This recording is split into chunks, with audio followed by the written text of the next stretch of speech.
didn't choose my words well.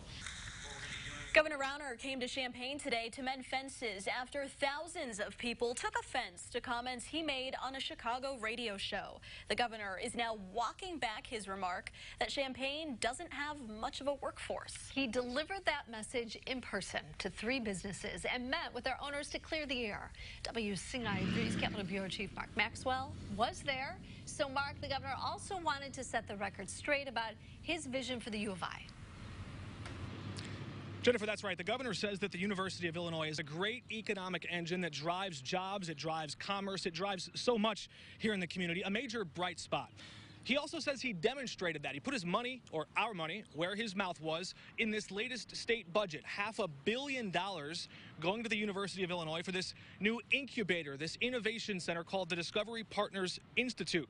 But even in that original radio interview, the governor talks, the one that got him in hot water, he talks about taking parts of the U of I and duplicating them or mirroring them around the state in places like Peoria or in Rockford or in Chicago. That comment in particular rang a bell for the former mayor of Champaign, a guy named Don Gerard.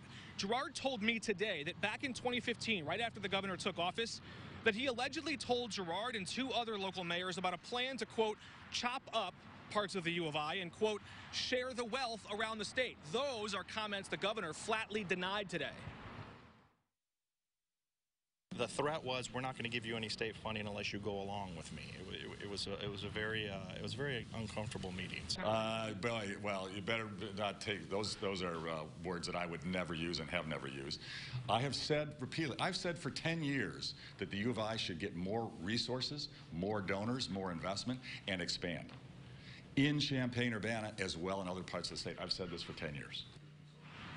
You can see the governor very insistent there that he has no plans to downsize or degrade the quality of education or output there at the University of Illinois, the flagship campus. He says he's committed to building there.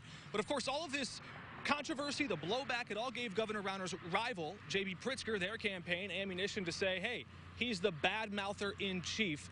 The governor trying to mend fences and get all that Champaign love back in the air before November's election when he asks all of us whether or not he should get that job again for 4 more years. Guys. And tonight at 10, we're going to talk about, he addressed what happened at Willard with United pulling out. Exactly. I asked the governor, do you think your comments, your public statements, have real-world consequences for jobs on the ground here? And could that have been a contributing factor in the CEO at Willard, or at United rather, making a decision? And we have his response tonight at 10. Ooh, you have piqued our interest. All right. Thank you, Mark. All right.